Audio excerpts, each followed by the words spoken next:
Okay. Hi, friends. It's been a lousy week, but here we are. Our special guest today is former Eastgater hypertext scholar, writer, streamer, and game designer, Dr. Stacy Mason. She does a lot of stuff with Tinderbox that she can't talk about, unfortunately, but today she's going to talk about Tinderbox and goals.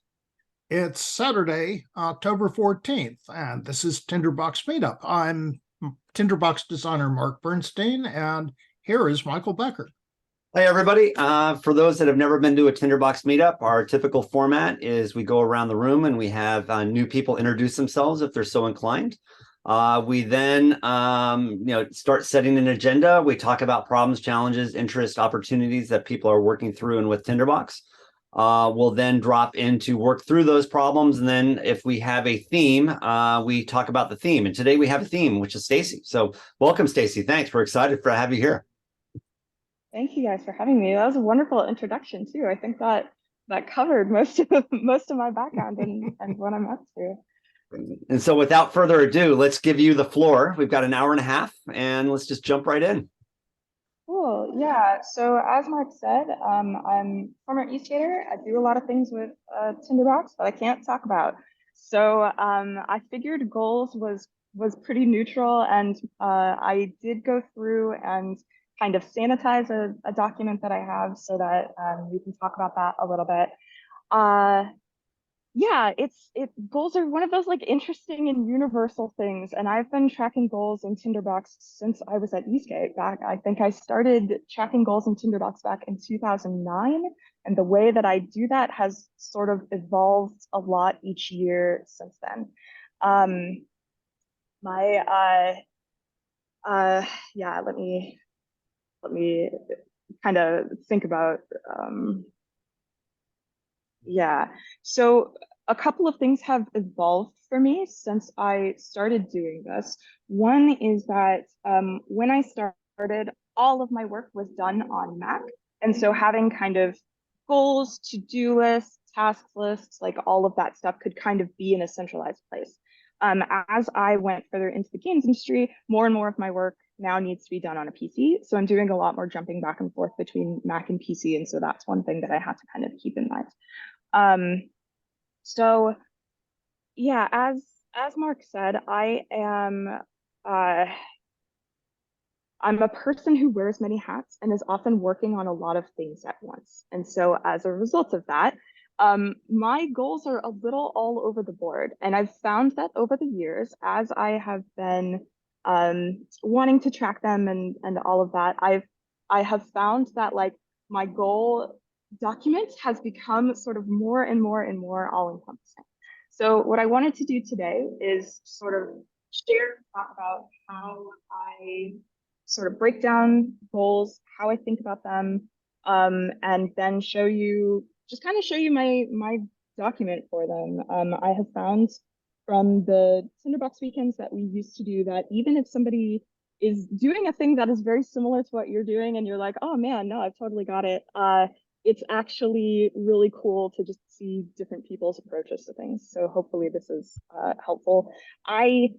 This is not like a prepared presentation or anything. I'm kind of just going to jump in and walk through things. So please interrupt. Like I would love for this to be a little more of a conversation than me sort of monologuing at you for the next half hour, 45 minutes or whatever. So, so yeah, with all of that said, I'm gonna share screen.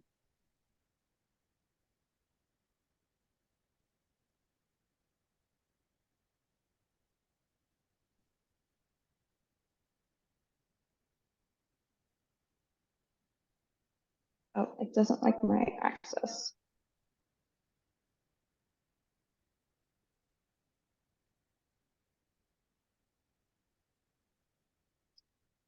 Okay, I need to grant screen access. This will take me just a second, but I see that Mark had a comment in chat, so this might be a good time to talk about that.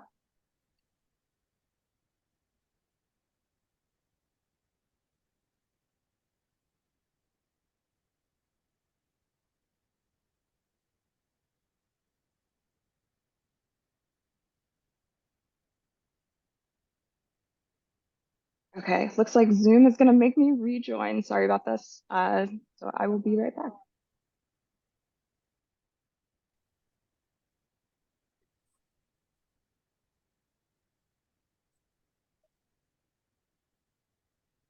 While we wait, a quick plug for the Backstage program.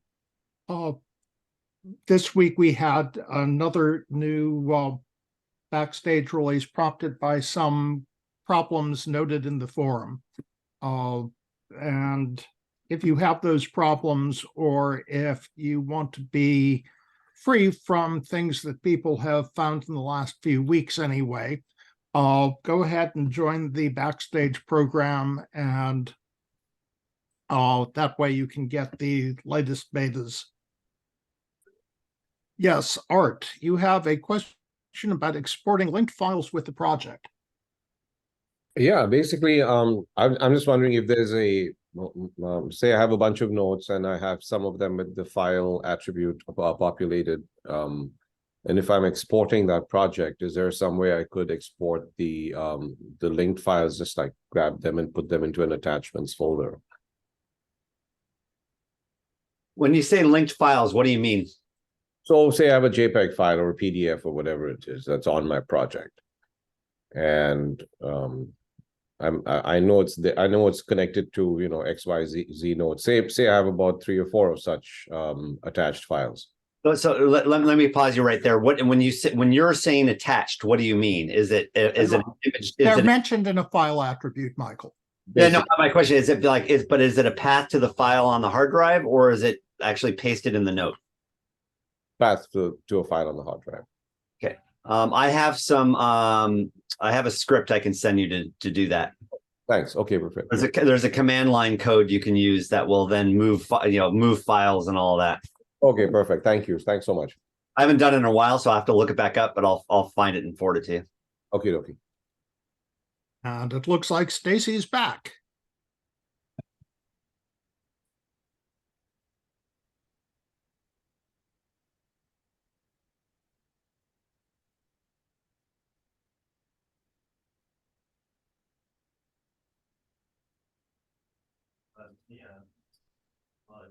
Stacey, you're on mute. Thank you. Okay. So first things first, I tend to approach this. I'm usually doing this kind of goals check-in at a yearly interval, usually around the new year. And these are kind of how I think about things. I start from a very aspirational place. And one philosophy that I'm sort of approaching this with is this idea that we overestimate how much we can get done in a day, and we tend to underestimate how much we can get done in a year. So when I'm planning for what can I get done this year, I try to kind of keep a balance of like, all right, what is the pie in the skyest thing that I think I can get done within a year? And I've sort of broken those down over time. This list has grown increasingly elaborate, but this is sort of my categories as I break them down right now. So for each year, it's kind of like, cool, what do I want to do for health? I usually sort of break those down into sort of additional subcategories. We've got a little bit of metadata that I attach to each things, and then I put in some goals. So some of these are sort of adjusted and some of them are real.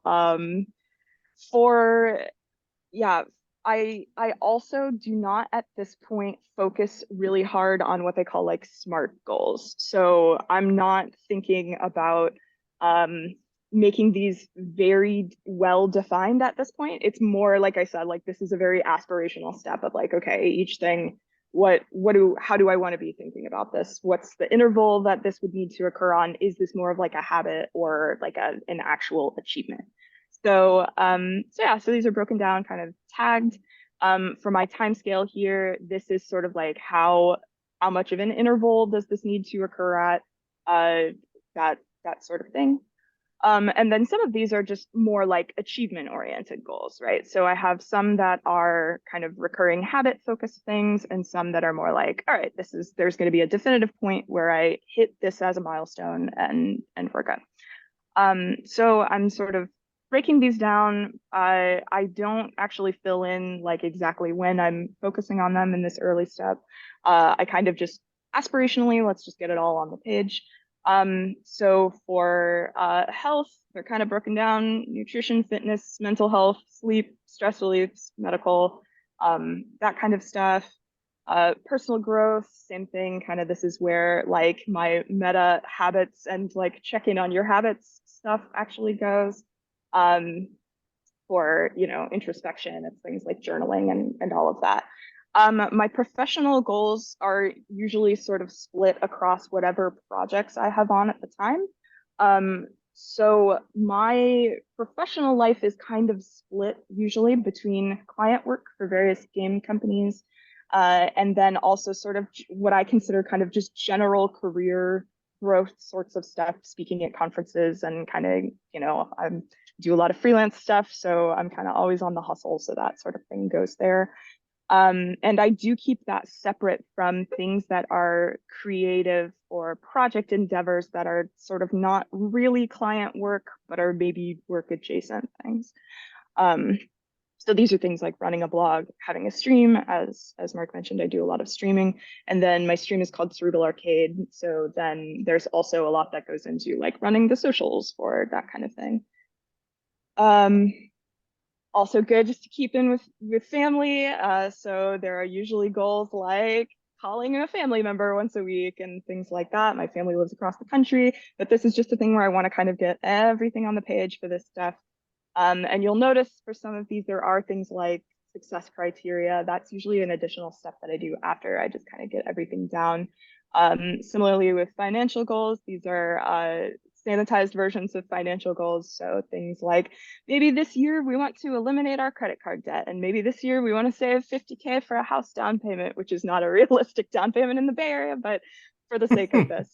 And I'm a millennial, so let's say also this year we want to get our student loans below 30K. And then for various social goals, checking in with how I'm doing with hanging out with friends. Friends are a big part of my life, so just making sure that all of that lives there. So once I have everything down, that it's sort of a second step that I go in and actually fill all of these things out by hand. I have been really back and forth on how much to actually automate filling in these additional data there, because it's my philosophy with building Tinderbox documents is to automate the parts of it that are friction that we want to go away, but to keep the parts that are friction that we want to stay. Like, it's actually very important to me because Tinderbox is a tool for doing knowledge work for me. There are places where having friction is actually the thing. Like, that is actually the thought process that I want to put into the work. So it is very tempting. And in past years, I have done things where if we take kind of a peek behind the curtain here at some of my various prototypes, we can see that there's a bit of automation in terms of setting colors, setting tags, setting categories, that kind of thing. But you'll notice there's no automation for when this occurs, or, sort of a lot of the other, like, is this an achievement or a habit, like that kind of stuff. There is later a slight bit of the focus during Q1, Q2 sort of stuff, but we'll get to that in a minute. But anyway, I mostly just want to impress. It is important when doing things in Tinderbox, I find, to be thinking about where you want friction and where you want to smooth friction away. So I'll pause there in case there are any comments or anything. Like I said, I really don't want to monologue at folks. So I do have a question for you. So you seem to be in outline mode, and your categories are becoming as part of the outline. So I'm curious as to some of the and going to your point of automation. my tendency, for instance, in doing these kinds of structures is using the collect function to help me collect the categories and then populate the category field to then, that's where I would add some automation, right? So under health, I'd put a collect all children name, grab those categories. Now I have the categories, and I do that for every one of them. I then have the categories populated. So that attribute now has all of the potential categories. I then can have some automation that would help me either manually apply it or automatically apply it. So what are your thoughts on kind of this use of the outliner in that way? And then do you use map view and the other views? Yep. So we'll get to the next step of my process does use map view, and I use it in kind of a lightweight way for this specific use case.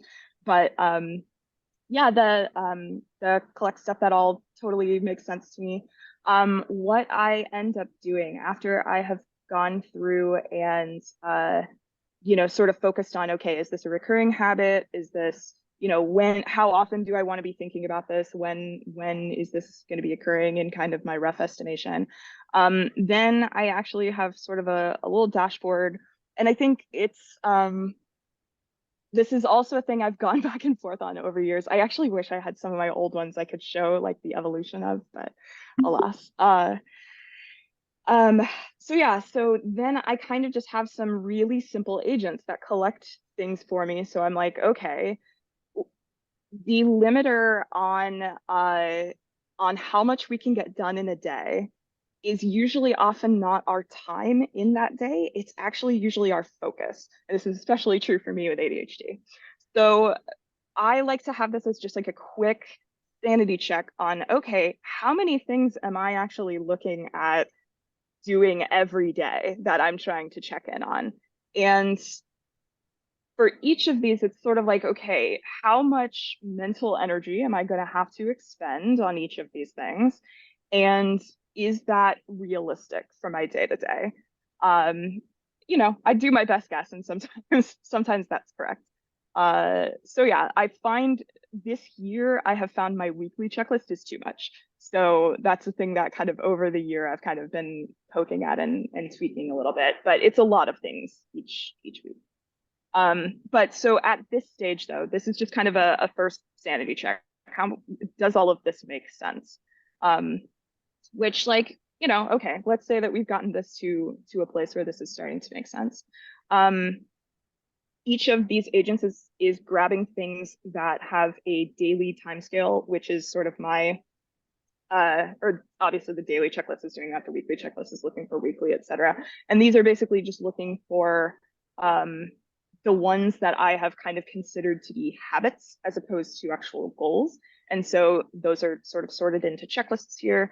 And then the Q1, Q2 goals are looking at things that are achievements and are going into each of those. So Okay. what I find is that Pause it right there real quick. That distinction between habits versus goals, I think is really important. So maybe I cut you off. So once you finish your sentence, if you come back to that, I'd appreciate that. It's a great point. So like many people, I read James Clear's Atomic Habits over the course of the pandemic and was very inspired by it. For me, habits are things that I'm thinking about as something that I want to do in a recurring way, that I'm sort of trying to set up as just sort of like eventually be like a thing that I can just do in my life on a habitual schedule. And then goals are things that are sort of, here is a milestone that I will hit. These are where sort of that like SMART goal distinction comes in. So yeah, SMART is like an acronym from project management for anybody that doesn't know. That stands for what is it? Specific, measurable, accessible. I actually forget what the R is, and realistic and time boxed. So those are where I'm sort of like, okay,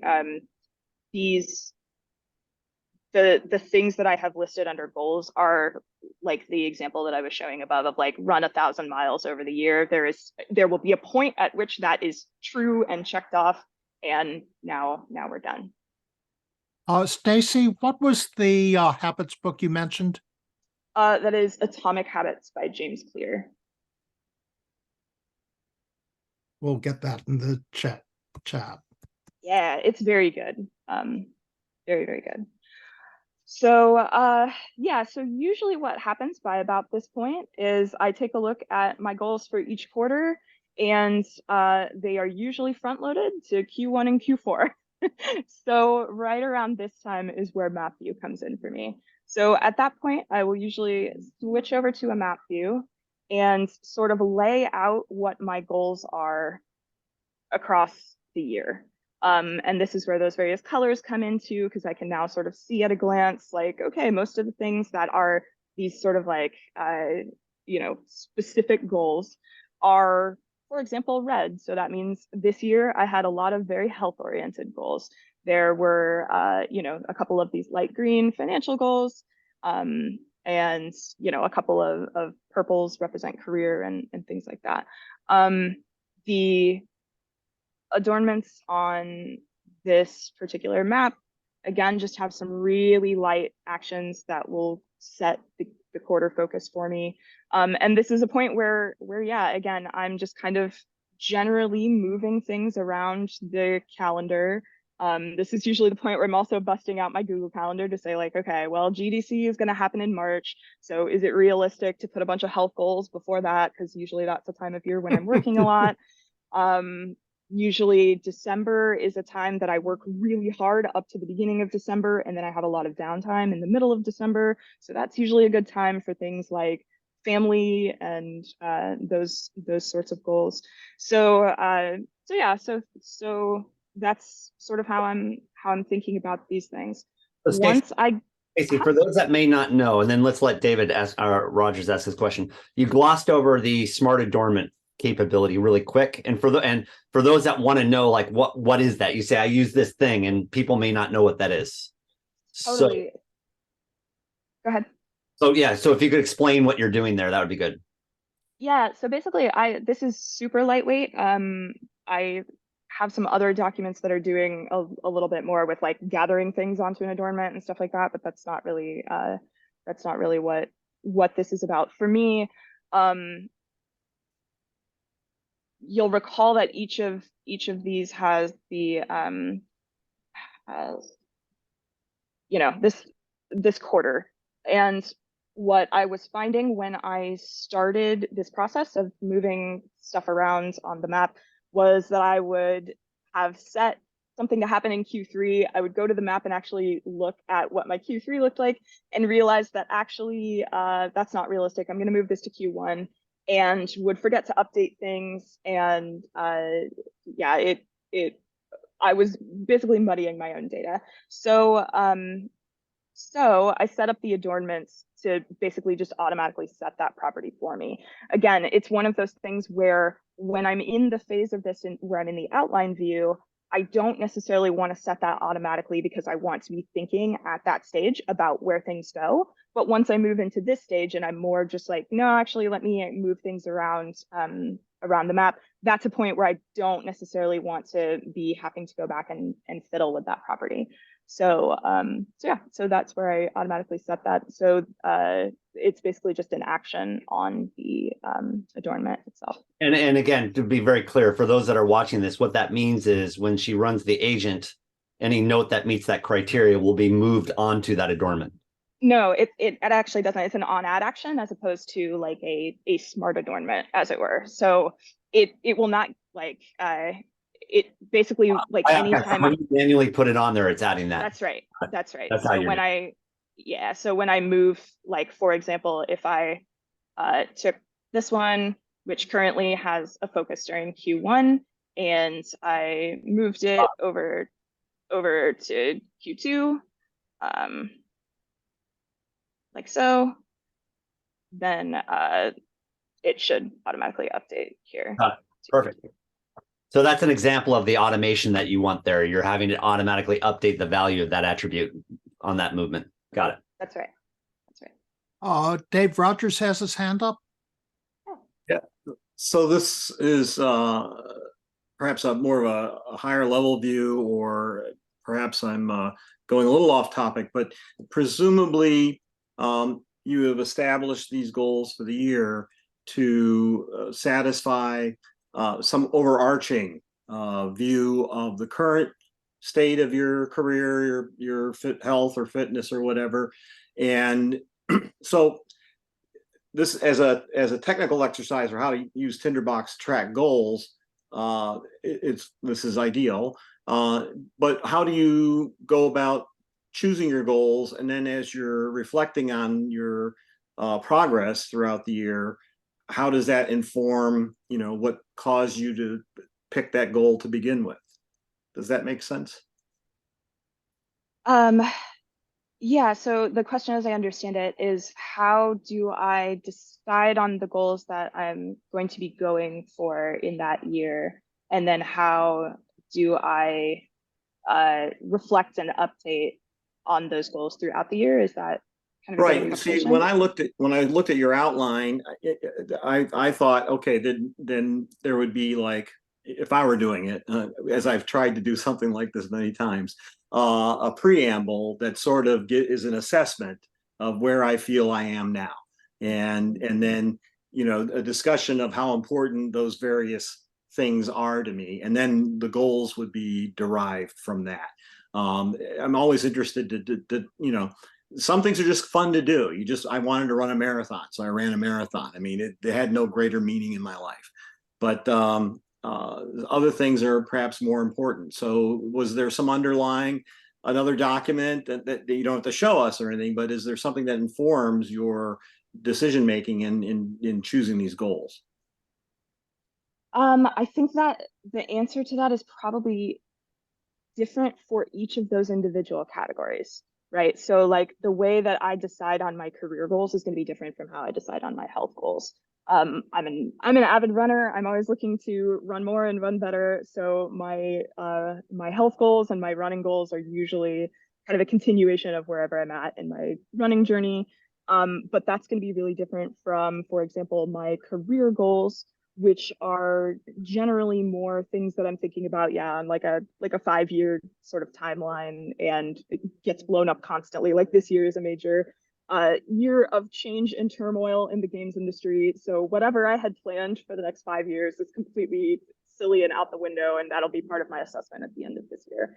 So yeah, I think it's different for each of those categories.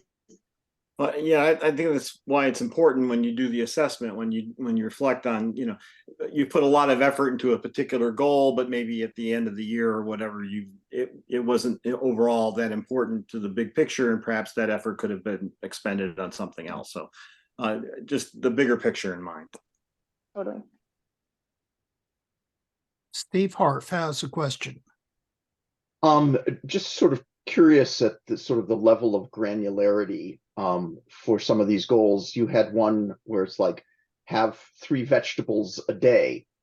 That could be sort of a binary. Did I get 3 vegetables a day or did I not? But you could also track it and say, how many vegetables did I get a day? And if I did a week where I got 2 vegetables every day for the whole week, that's better than the week before, kind of thing. So maybe you could provide some insights on setting the goals and how far down that rabbit hole you go in terms of granularity. It's a great question. So I am a person who loves having spreadsheets with little boxes that I can tick off. And it absolutely is one of those like know thyself kind of things. Like I know the sorts of things that motivate me when I'm trying to track these things. So yeah, I know that having a spreadsheet of habits that I can like turn a box green or whatever, that binary helps me a lot. Like that's a thing that motivates me. So for some of these, I have a success criteria listed. So at the end of the year, I will consider this a success if more than 80% of the time I ticked that binary box as complete. So yeah, it's one of those things of like, strive for perfection, but be realistic about what we're actually going to consider a success.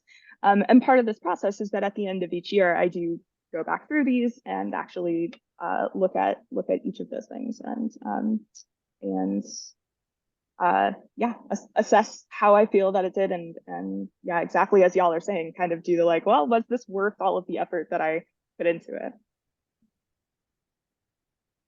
Art. Yeah, hi Stacy. Thanks for doing this. I actually my ears perked up when you said about you like using a ton of spreadsheets and filling boxes. So if you could talk just a little bit more about that in terms of first of all, which spreadsheet do you use? How do you use it? I find myself using Apple numbers a lot because I'll create a little box, a little table, and then work in it, and then have multiples of them, and at some point decide what's going to make its transition over into Tinderbox or whatever larger app. And I also have a background in the games industry, so you know it works how my brain works, and Excel being a very important development tool, especially if you're doing content in video games, is of key importance. So yeah, if you could talk just a little bit more about that. Yeah, absolutely. So let me talk about what the next step in my process after I've kind of mapped everything out is, and I think that will totally get there. So yeah, so once I have mapped everything out here, and I feel like, all right, this is I've sort of figured out what I want my goals for this year to be, then I have to actually translate that into somewhere that I will see them, because if I sort of leave them over here in Tinderbox, but every day I'm working on a PC and I don't really, return to this document at a regular enough interval, all of that stuff is completely out of sight, out of mind for me. So this is where that split between things that I'm considering kind of habits and routines and things like that, those get checked off in little boxes, and I'll show an example of that, and versus the goals. So let me show how I sort of deal with goals. So at this point now, I start moving things from Tinderbox into Microsoft OneNote. And I have tried a bunch of different apps. OneNote is just the one that I have found is kind of easiest to deal with on PC. So so that is the one that does the cross for me. So each year I set up sort of my daily to-do list that I'm sort of going through and checking off as I'm working each day. And we start those with our high-level goals. So I'll take everything that is in the Tinderbox document there, everything that's listed under a Q1 goal, I will go ahead and set up in a little Q1 document here. Everything that's Q2, I will sort of break down into Q2, etc.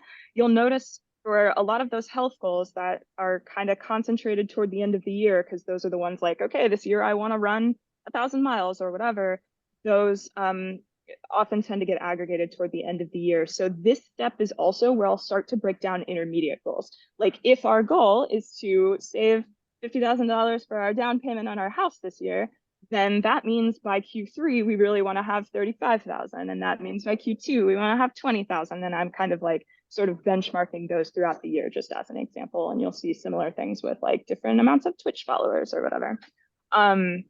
And so once I have those sort of broken down stepwise here, then each quarter, at the start of the quarter, I will go through and actually break it down even further. So, okay, those are some pretty large Q3 goals.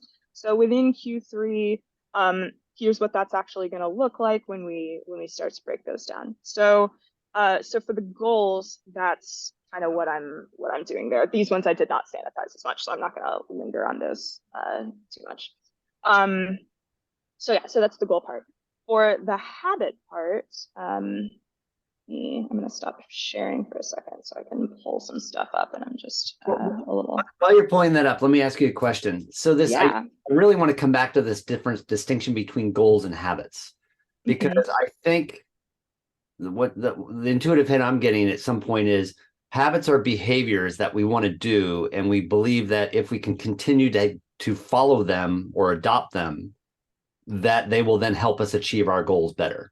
So for example, if my habit is to meditate every day and to eat less meat, drink less alcohol, therefore my health goal will be achieved. So is there do you perceive a distinction between those two, or and see that kind of relationship? I think that's exactly right. Yeah. So for me, yeah, habits are exactly, they're those daily practices that are going to lead to those larger goals. So for example, running 1,000 miles this year might be my goal, and the habit that gets attached to that is I need to step outside and run every day. So it's not like each day I don't generally break that down to like, okay, each day I need to run X number of miles, because that'll fluctuate day to day. But it is like, okay, what is the minimum baseline thing that will actually like spur the kinds of action that I want that will lead to the goals? Mhm.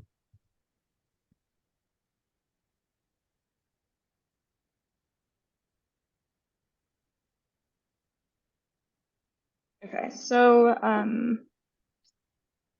yeah, this was, again, like this was not one that I had prepared sanitized versions of. So I'm going to show you running, since that's pretty easy peasy. And this also has some food habits attached as well.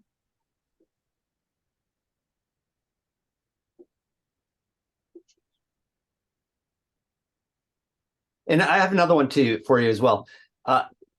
For your own self, how much do you use external social pressure to help you achieve your goals? So like for me, I tend to be very open in public, because if I feel like if I vocalized it, that then creates it's kind of a way of like forcing an expectation on me. So if I said it to people and I'm going to go do this, then that creates a kind of a responsibility for me to go then do that. Whereas opposed to if I don't voice it, then I can like cheat myself. So how do you do that internal versus external motivation? Yeah, I am very aware of which things I am internally motivated to do and which things I am not internally motivated to do. And absolutely, for the things that I'm not internally motivated to do, I'm the same way. I'm like, let's use every tool in the toolbox possible to be able to force me into whatever the thing is that I'm going to need to do. So yeah, so this would be an example of what one of my habit trackers might look like. So this is my actual running schedule. For something like the food though, that just looks a little bit more like this. So it's like I have different color codings that mean either I achieved the thing or I didn't, or this gray means like I didn't bother with it that day for some, particular reason. And then yeah, the red days usually are like I was not able to do that thing. Like in September here, I got COVID, so I wasn't able to hit my running goals those weeks. Sometimes it's more motivating for me to like delete the text on those days so that I'm not actually looking at like all of the things that I didn't get done, and it's better just to sort of know, okay, yeah, I didn't get those done that day. And then yeah, yellow usually means I partially achieved it but didn't fully do it. And the greens there are ones that I was totally able to do. You'll notice when I first pulled this up though that all of this stuff is hidden. I find that having too much of a record right in front of my face at all times can be kind of demotivating, especially if I went through a bad streak. So usually, yeah, I'll kind of hide things up until whatever my last good streak was, and then kind of keep things very focused on the current thing. So yeah, I'm mostly using Google Sheets again because I'm across different platforms. So something like numbers is a little bit harder, but Yeah, that makes sense. So, but then my question actually, and not as a critique, but more as to sort of understand your data flow process. So it seems like the large goals are sort of being established in Tinderbox. And then, but then now you have to split it out into notes and Google Sheets. So there's a risk that you're losing sort of the wealth of data collection and or in what direction is your data flow going so that it's comprehensive. Like at some point you stop updating Tinderbox because it just makes more sense to do your daily goal and feedback in Excel. totally. But then you lose the aggregation of all the collected result data. Totally. So and I think that's a really good point. And it's also worth always keeping in mind what your goal of a Tinderbox document is. For me, the goal of this document is to define my goals and check in on my goals. And so what will often happen is I will then once I have everything lined out for my various quarters, I set timers actually, or calendar pings, where like each Sunday I have sort of like, this is my sit down and review my weekly goals. At like the last Sunday of the month is how have I done this month on different things. The first Monday of every quarter is how am I doing on my quarterly goals. And usually those are the times when I'll kind of get back into Tinderbox and be like, okay, I've got the two things open at the same time. How am I actually doing? And so, yes, I am losing out on, for example, the data collection, particularly of the day-to-day and stuff like that. But in terms of the goal of this document, which is to, you know, set my goals and check in on them, it still works out for that. Yeah, that makes a lot of sense. Yeah, great. Thank you. That works. Have you, to what extent do you use IoT devices or apps like MyFitnessPal for, you know, food collection? Have you thought about some of these automated ingress capabilities? Yep, I absolutely have. So so I don't do food tracking for, yeah, kind of like the calorie stuff. That way lies madness for me. I do track all of my runs on Strava. So there is, for example, an argument for like some sort of cross automation. But again, for me, the process of manually reflecting on those things, checking in on them, like the process is the point. So it's almost like, again, like I'm very aware of which points automation is helping me and which points actually having a little bit of friction is helping me, because that friction is causing me to reflect on whatever the thing I'm trying to reflect on is. Got it.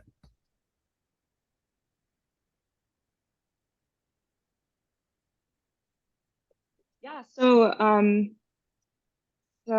yeah, let me see. Though I guess the last little bit for me to show you, just returning to that OneNote really quick. And then we do have a question from Bruce as well. Sure, yeah, go ahead.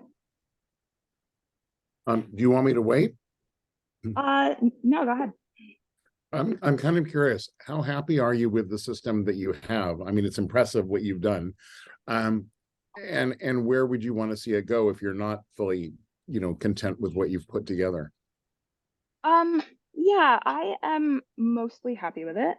I'm achieving a lot of things, so that's nice. And I do feel like my direction has stayed pretty focused. The one thing is this system is sort of rigid within year goals. Like there is a bit like enough friction where if, for example, like this year, I had like a pretty intense period of burnout. We had a big crunch leading up to a June delivery. From June to like August, I had a really intense burnout that meant basically any goals I had lined up for the summer were kind of shot. This system doesn't adapt to that sort of thing super well, or like it does, but it for me personally causes a bit of angst when stuff like that happens. But at the same time, I think if I added more flexibility into it, that would give me enough wiggle room that it might be counterproductive to having enough structure to actually motivate me to sort of stay within goals that I've set too. So that's kind of always a balance. I'm not sure I have a great answer to what I would want to change there. It's actually fascinating to me to just to see how you've laid this out and some of the intentionality, and even thinking about what do I want automated, what do I like the idea of doing manually. So it's inspiring, frankly. So thank you. Thank you. Yeah, it's very kind. Okay, so this is the last little piece of the workflow. This is my daily to-do list. This might be a little overwhelming. I don't know. I've gotten people peeking over my shoulder in the office and being like, "Oh my God, that's a lot." But for me, I like to be able to see what I'm currently up to. So this is my sort of weekday template. When I create a new sort of daily to-do, this is the stuff that comes up and auto populates. some of these I have kind of some start of day habits that this is my checklist before I start my day. So this is where I get things like my gratitude practice and stuff like that each day. Similarly with the sort of like journaling at the end of my workday that has been a bit of iteration to sort of find different parts of for this, it's the workday. I have kind of a similar evening list to sort of fit different things in. And then what I'll usually do is take those high level goals that we broke down into what each month's goal is. And this month will sort of be, okay, we're going to translate those into something that I will see every day for like, these are the goals we're trying to hit this month. Then usually what I'll do is each start of each week, I will look at what my goals are for the month. We will move some of those over into the week category here. And then each day, as I'm selecting what I want to get done for that day, I'll take things out of the week and move them into the day. So obviously things come up. You'll notice that my workday has 2 3-hour blocks in it. That is to kind of give some buffer time for all of the additional things that can come up in a workday. And I would say I probably 75% of the time actually get done what's entirely on this to-do list. So it's not perfect, but it's good enough for government work. So yeah, so that's usually how I sort of translate things from that very high level sort of big lofty goals list to what I'm going to actually do on a day-to-day basis to try to hit those. Stacey, when you're framing your goals and your ideas, how specific are you? So, there's some people like, if you think about like my goal for this year is to be happy, right? Now, do you define, do you try to get really constrained on what happiness means? Or do you try to generally say, I want to be happy? So does that make sense, that question? Because I find sometimes if you put too many constraints to it, you put so many roadblocks in life that the ability to actually achieve that becomes impossible. Whereas if it's too generic, then how do you measure it? So yeah, totally. So I think for me, again, this is where like that goal versus habit distinction comes in. And I would say something like be happy probably wouldn't be specific enough for me to put on this list. Also, yeah, things like happiness and contentment are often fleeting, and so stuff like that is a little difficult. But what I would usually try to do, like you'll notice my social goals, those are kind of in service of like have a healthy social life. And so what that translates to for me is like, okay, well, what is a healthy social life for me? It's like, well, okay, that one is one of the looser ones, which was here.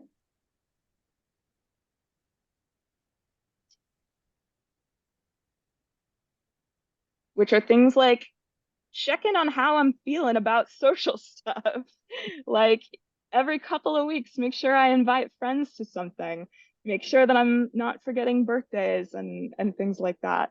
So those are pretty open and squishy, particularly this one. And it's because for me, I'm a person who will generally just gravitate toward being fairly social and organizing events and things like that. So really, it's more like, I know I want have a good social life to be sort of the goal there. So really the action that goes into that, like what action can I take to do that? It's really like, well, I usually have that one kind of down. So why don't I just check in on myself to see how I'm feeling about it once a month? And if I'm sort of like, oh, actually, I don't think I got in the social stuff I wanted to get in this month, then I can kind of take proactive steps the following month. So some of the squishier goals, that's how they kind of manifest. got it. Mr. Peterson has a question for you. Yeah. Tim, you want to? Yeah, how you qualify the term? What was the question? Having a brain fart here. Asking about friction. Friction. How do you qualify, not quantify, but qualify friction? And how do you use that? So it seemed like it's a tool, using this more as a tool. But yeah, I'll let you talk. Go ahead. Yeah, I mean, really, it's just what at each step of this process, what do I want to be thinking about?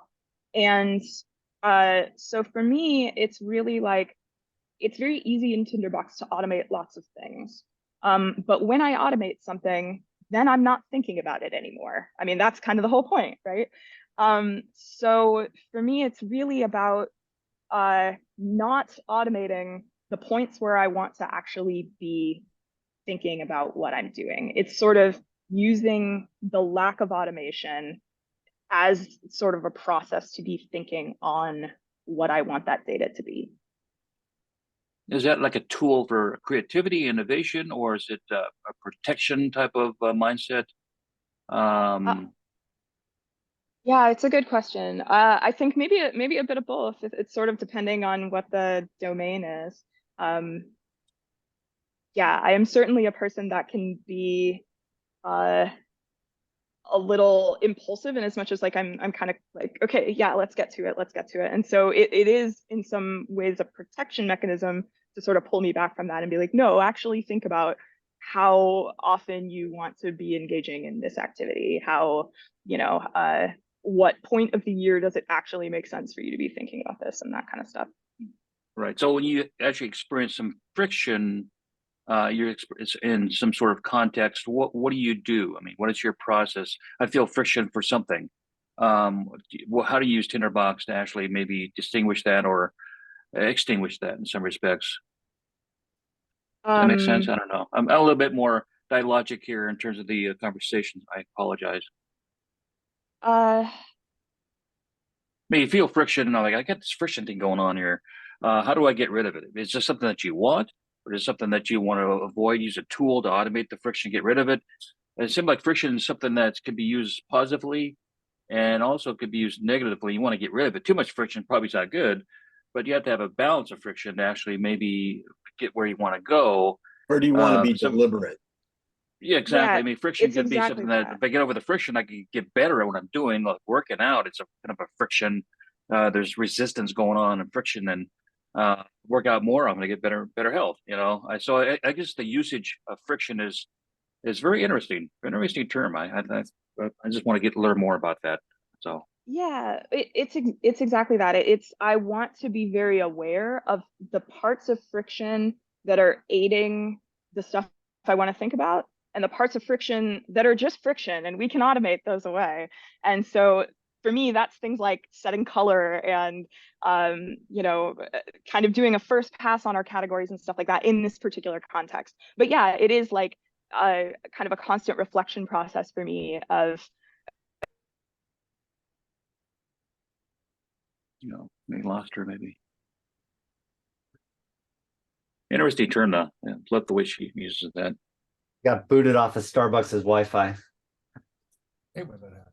Too much friction. Well, yeah. I think one of the points is that lots of routine things that can be automated, it's just worth automating. They're no fun. They don't reward you. You want to get rid of it. You don't want to get so far into that you never see your data, because sometimes actually looking at your data is a good thing. I think John Kelser just made the point that sometimes the advantage of changing your own oil is that it gives you an opportunity to see that there's something dripping in the radiator. Yeah, exactly. So that's a case where it's not good in itself, but it's an opportunity for goodness. You also have things like if you have monthly celebrations of checking off the despised goals, you don't really want to automate those away. I think Stacey mentioned at the outset that she enjoys checking things off on spreadsheets. And if you like that, you don't want to get rid of the parts that you like. Dave, have you got something, or does it need to wait for Stacey? Well, if she comes back, if we get her back, we can ask. But it goes back to the similar point of my original comment or question. She mentions in her goals that she wants to do a certain amount of journaling, and so I'm curious. I think that you need to close the loop on this process. that Michael mentioned, I wanted to be happier. Well, so that's a general sort of assessment of your life that is lacking in a certain amount of happiness. And so you want to reflect on your state of happiness, and then in your journal, perhaps record how you're feeling that day, what the types of activities were that made you feel happy, or things of that nature, and then feed that back into determining what those habits are you want to develop, or what those goals may be you want to achieve. So Stacey, welcome back. And what I was going to ask you about is the extent to which your journaling practice, which I think I saw in your goals, is a feedback mechanism to developing your next year's goals and tracking your progress. Yeah, so it's indirect in as much as like I'm not like bullet journaling, for example. Like I'm not sort of doing the tick off things in my journal. That is the thing I experimented with a few years ago, but found that wasn't really as good for me. We're gonna have a lot more background noise now, so I apologize if I'm garbly. But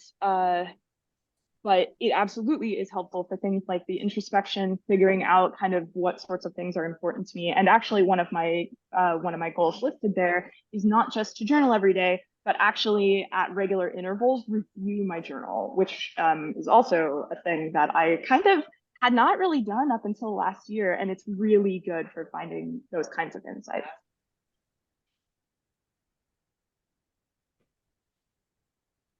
Yeah.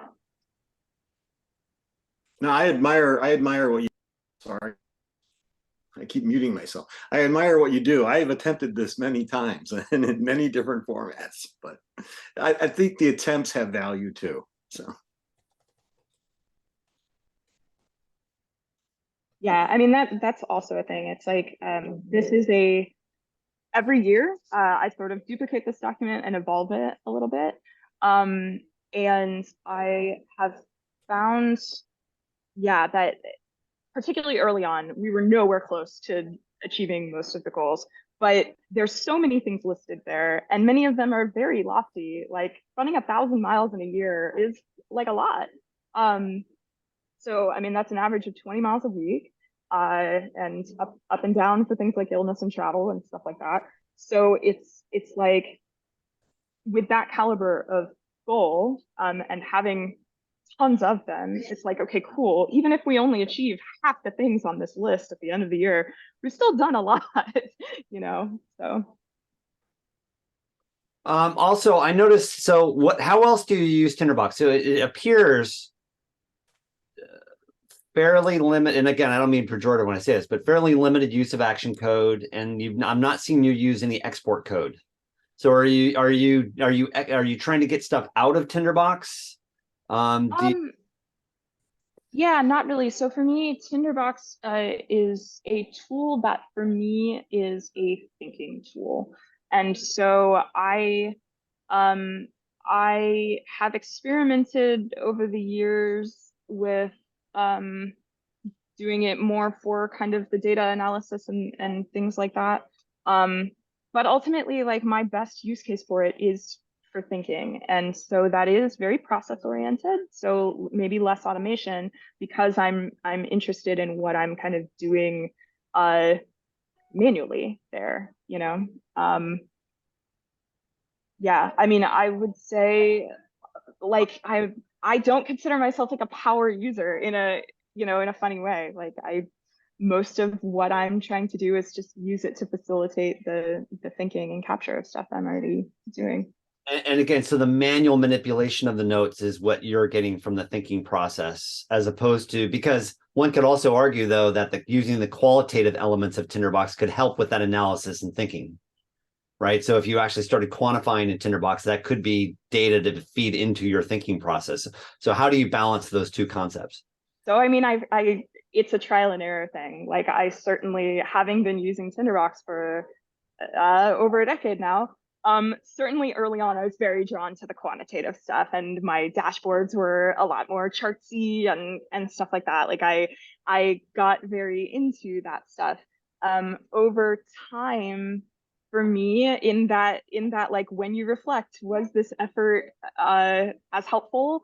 It wasn't for me. And so it's like, okay, yeah, like ultimately it's like on paper, it always felt like, oh yeah, if I could just map out how many pages I wrote in like additional charts, then I'll have more insight. But it's like at the end of the day, I just want to write more words or I just want to run more miles or whatever. And I think this again kind of goes into the goal setting and trying really hard not to lose the forest for the trees on that kind of stuff. It's like always keeping in mind, what is the goal of this Tinderbox document? What am I in my life trying to do? Like the tool serves you, you know what I mean? So yeah.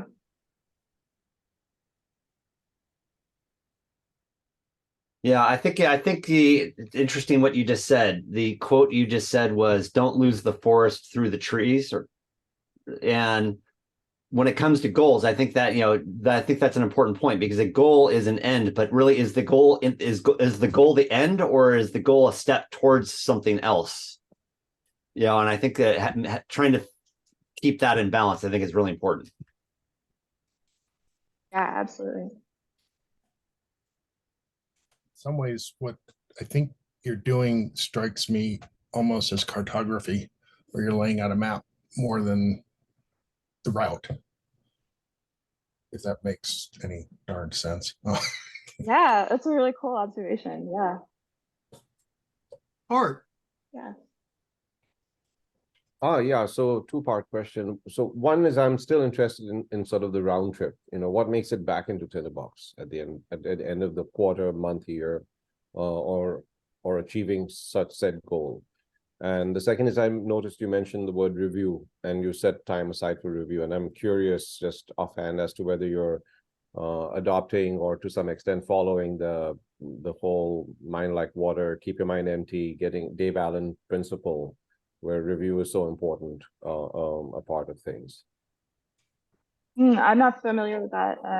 Okay, principle. well, it's worth a read up. He's sort of the progenitor of the PKM, and the Things app basically is designed on his principle of getting GTD, getting things done. But review, of course, is sort of a key aspect of it, because you can have a million goals, but how do you make sure you're getting stuff done? And that's why I'm interested sort of in the round trip process. Yeah, absolutely. In earlier years, I was a lot more proactive about actually notating in Tinderbox which things had gotten done and which things didn't. I found for me, because my brain is very streak oriented, it kind of ended up in the same way that I'm like, I need to hide these previous weeks of the spreadsheet where I didn't do well, because it will demotivate me to look at a bunch of red squares. I found that when I was recapturing that stuff in Tinderbox, every time I would go back for this kind of aspirational, like Tinderbox is kind of my pep talk in this workflow, right? So if I go back for my pep talk and I'm seeing a bunch of X's, that's kind of demotivating. So I found that I was originally trying to capture a lot of like, did this get done in Tinderbox? But eventually I was like, no, I think for the overall goal, it's actually counterproductive for me to capture it there. Because when I go back and review and I'm sort of like looking at things each quarter or each month and saying like, okay, yeah, I did well on this month. I didn't do well on this thing. I'm going to move it to next month, and I'm going to focus on it in these particular ways. And I do a little bit of flexibility stuff there, but ultimately it's kind of that balance, right? Of like keeping myself motivated, but not making the structure so squishy that it falls apart and demotivates me. So yeah, it's totally a balance. Sure. So this Tinderbox document for you is more sort of a horizon document, it appears. And then just offhand, curiously, whether when you're working on projects and or even your sort of your entrepreneurial endeavors, do you maintain separate Tinderbox projects for those? And do you find that they're structurally similar to each other, or do you fully leverage the incremental formalization that Tinderbox offers, in the sense that you drop into a new project, it has no real structure until the structure is sort of determined and hinted and provided by circumstances, clients, etc. So I do have separate Tinderbox documents for different projects and yeah, the entrepreneurial stuff. I don't do as much project management tracking stuff in Tinderbox these days. And partly that's because I'm trying to also share a lot of that stuff with clients and things like that. But yeah, it like those documents are definitely different, serve different purposes, and yeah, have kind of just different ethoses for sure. Yeah, Dave. So I'm going to again get a little bit philosophical. So today with our networked world and our computers, that we spend so much time doom scrolling or trapped in social media and so forth. What I see you doing is using the tools that we have with our computers to live a more intentional life. And that is that we can capture our intention, we can document it, we can track it, not like a C-suite executive or whatever, but, as certainly the person in charge of your life, that this is a tool you can leverage to live a more intentional and hopefully more rewarding life. So. Yeah. Oh, that's beautiful. Yeah.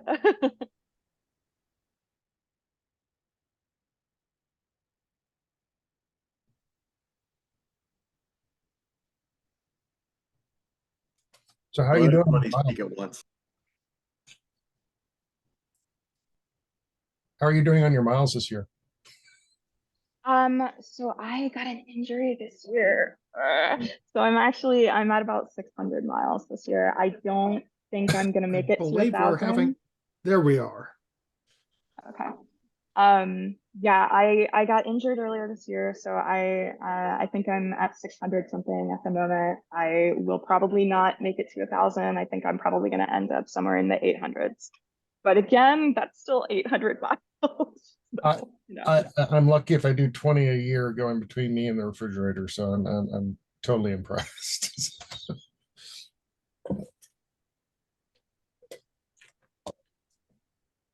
One of the things that strikes me, Stacy, about what you're presenting is how authentic it is, that you're trying to be balanced. You're trying to be I don't know, true to yourself. And it can't help make me think about how counter that is to what everyone is seeing every day on social media.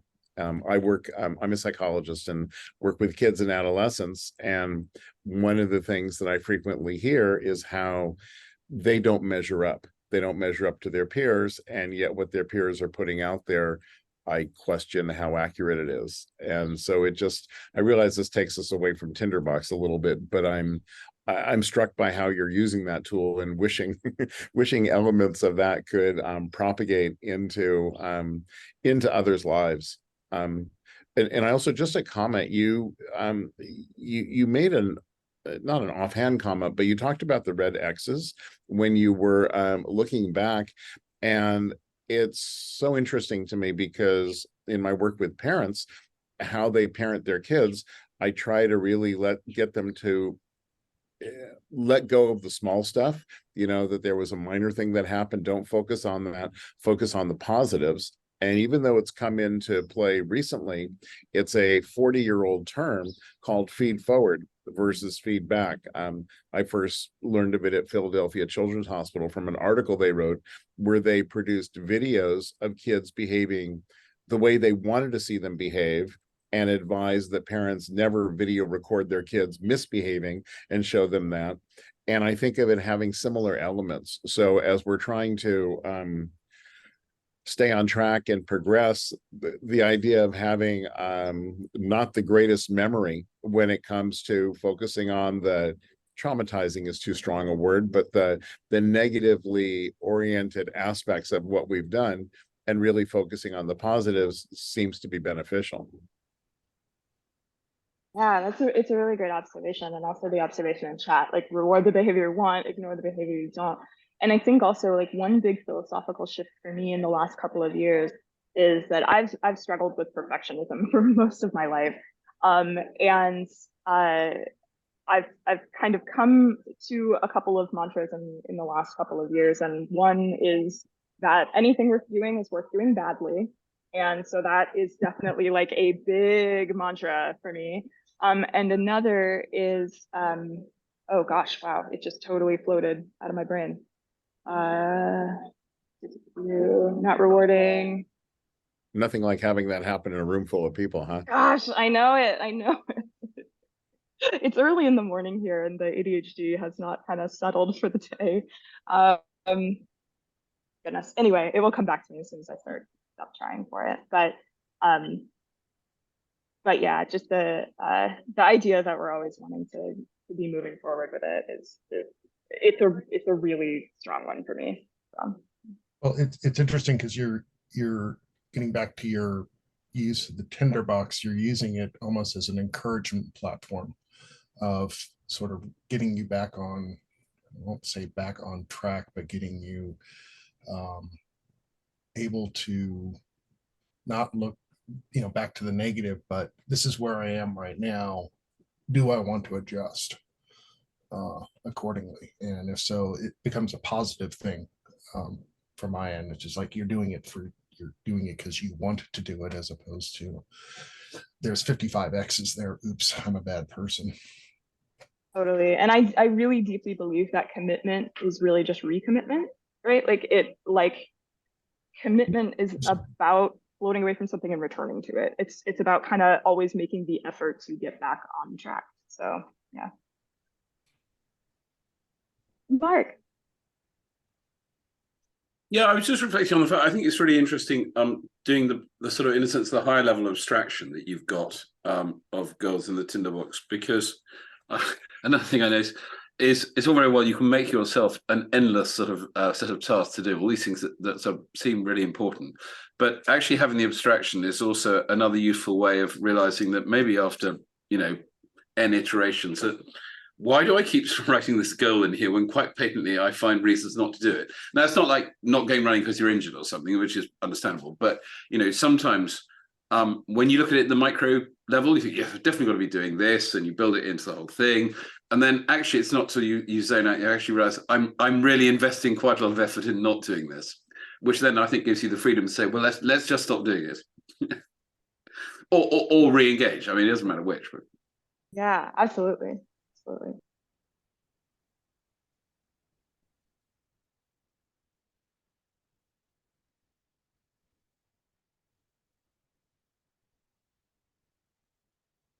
Okay, and what do you do to learn?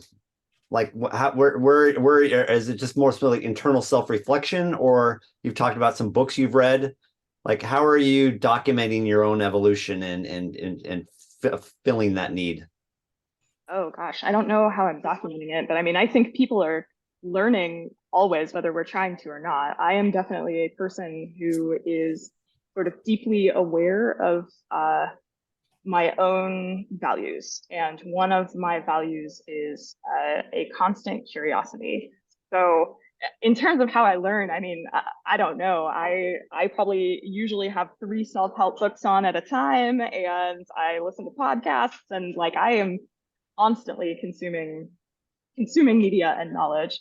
And hopefully I am synthesizing that and putting it back out to the world in different forms, and doing so in an act of service.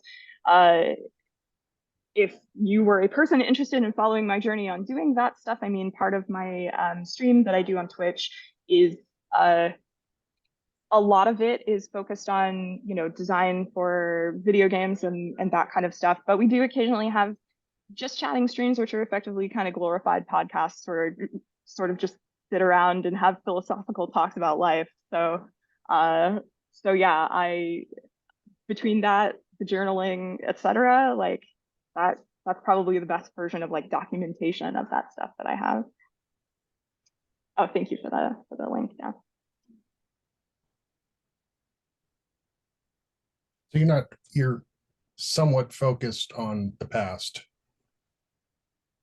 I mean, it doesn't sound like you're harping or Can I ask a dumb question? What is Twitch? I read about it. I've never watched it. I don't know. Gaming channel. Yeah. Yeah, but that's what I thought it was. It's just a bunch of kids playing Call of Duty on it or something. But You're not wrong. Yeah. Yeah, it's like a live streaming platform. It started very focused on games. It's grown to be focused on other different avenues as well. But yeah, it's basically film and broadcast yourself doing a thing. So it's not just in the browser. You don't need an app or anything. It's both, like many things. There's a web page, but also there's a desktop app or a mobile app or apps on your TV if you really want to see a streamer in large content. But, yeah. Okay.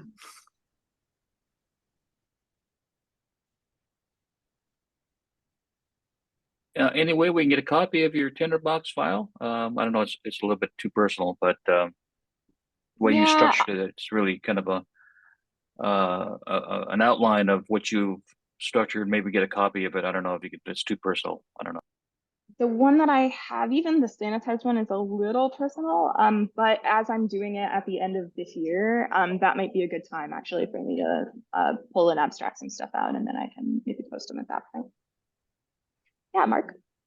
Yeah, I'm curious.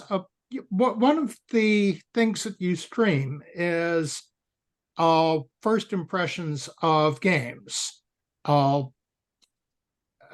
criticism done on the fly. Very strange, to me at least, combination of literary criticism and sports announcing. But I'm wondering, as a rule, do you do any note taking as you play games? It depends. So for games that I'm not streaming, yes. For games that I am streaming, I actually kind of usually let the stream itself be sort of the notes. So there is a process where after I get done with a stream, sorry for a lot of noise. After I get done with a stream, I do usually kind of go back through it immediately after and kind of do a quick review. So yeah, I guess there is sort of a note-taking process that occurs at that point. So yeah. But what about the stuff that you're doing online, for example, when you're actually playing a game over a prolonged period of time? Yeah, I mean, so for those, it's usually it's kind of the same thing. It's like I will after a stream, I will go through and make a bunch of notes. And yeah, I mean, part of that note-taking process is a little bit more synthesis too. So then again, I guess there's usually like a reflection process when I finish a game and kind of go back over it. And I'm like, well, okay, these first impressions I had weren't actually accurate by the end. It actually turned out that this other thing was where, the authors were taking it. And so, yeah, I guess there is more of a note-taking process and synthesis on that.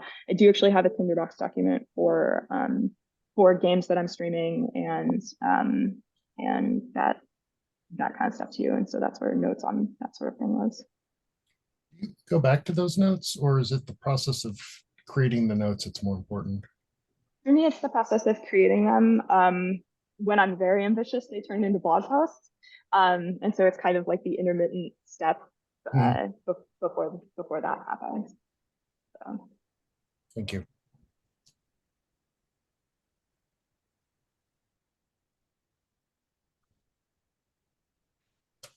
All right. So do we have any more other thoughts, comments, questions? Where do you see a tool like Tinderbox going? Let me ask you that question. And your interaction, the interaction between different tools? Do you mean where do I see it going in as much as like where do I see it fitting into that pipeline for me, or where do I think development should go? Yeah, both. Like, this whole idea of like Mark gave a wonderful talk the other day, or another day, a year ago or so, on tools for thought. Right. And so I've heard right now several tools for thought. You've got Tinderbox, you have OneNote, you have, Excel or some version of a spreadsheet, you have Strava, you have Twitch. Those are the tools for thought, both the ability to both ingress and collect thought, analyze thought, and then through Twitch, you're publishing it. So I'm curious, where do you see this tools for thought stack going in your mind? Yeah, so it's interesting because I don't know that I would have categorized my use of those tools in that way. So I might need to reflect on the question a little bit. I think thought is happening all the time. So for me, it's sort of like aside from just thought, what do I need to happen at each phase? I mean, in terms of like, where would I want development to go? Pie in the sky things like the one reason that I am not glued to Tinderbox 24/7 is that a lot of my work has to be done in collaborative documents. So the ability to do more collaborative work would be like the feature. But aside from that, yeah, I think it depends on what other auxiliary goals are happening at different points in the process. So like in the process that I just showed, that's sort of my like getting things done stack, I would say. But like, of course, there's also thought happening when I'm walking around the block or whatever, and that's not probably captured in a tool. That's just my thoughts. So yeah, so it's hard to say. For this particular stack, like I think, you know, a decade plus of Tinderbox use, I'm pretty happy with where that has landed. Tinderbox for me is an absolutely brilliant tool for the process of thinking, particularly for me as someone with ADHD. Slowing down the process of thinking is really important. So having a tool that can visualize things in a level of complexity that I am thinking about them can slow me down a little bit, so thoughts aren't wandering away before I can capture them. That sort of stuff is where it shines, and so you know that's what I harness it for, and that can fit into lots of different tool chains and pipelines and things like that. Yeah, on that note, I'm all with you. I've been working on a doctorate for 20 years. And it wasn't until I actually found I found Tinderbox over 14 years ago, but it wasn't until I actually learned how to use it 4 years ago that I started making any material progress on it. Yeah, because of that very nature of and just found out that ADHD diagnosis as well. So just after 50 years. So it's interesting to find the tools that help you compensate, you know, at the moments that you need it. Yeah, absolutely. Very cool. All right, we're coming out. Bruce, you got a comment here? I did. I think I did. Did I raise my hand or something? Oh, no, I was just seeing an old one. I'd love to have you maybe in our last few minutes talk about your idea of habits and behaviors. Oh, well, that was me, wasn't it? Yeah. No good deed. Well, you know, it just kind of made me thinking because I mean, you know, I'm staunched in some of the different aspects of behavioral theory and the whole notion of probability. I mean, you know, parents at times will say to a child, you know, brush your teeth and get to bed. And the chance of that happening is 0 because number one, they're playing a computer game. And so you first have to think about environmental control to get them to stop playing the computer game before you, I think of it like a baseball pitch, you know, where you only get one strike and then you're out. Or betting $1 million, will my child comply the first time I ask? So if you say to them, would you like to eat a hot fudge sundae?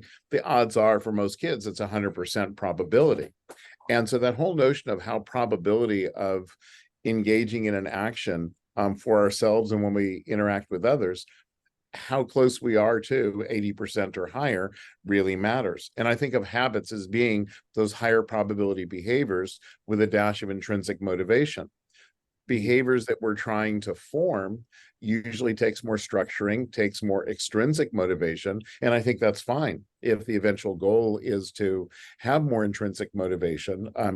I presented a half an hour meeting at a school with third graders.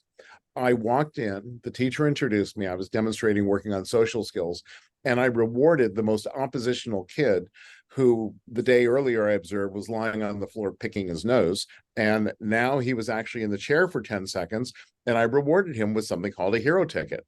And all of the kids got so excited. And then I said to them, let me make sure you understand. Hero tickets are worth, everyone repeat after me, absolutely nothing. And they all said absolutely nothing. I said, what does absolutely nothing mean? And we explained it. It didn't matter. For the 30 minutes, every time I gave out tickets, the other kids clapped, behavior improved. And the whole point of it was to show this relatively new teacher a way of doing things other than negative consequences and threats. So my point about that is that intrinsic motivation, or doing something in front of others and getting that social benefit. I mean, aren't there apps where you get to show what you've done in front of others and then people congratulate you? So there's that, what I'm going to call social cognition aspect as well, where we model behaviors of others. Like So Twitch. those were some of my random thoughts about it, Michael.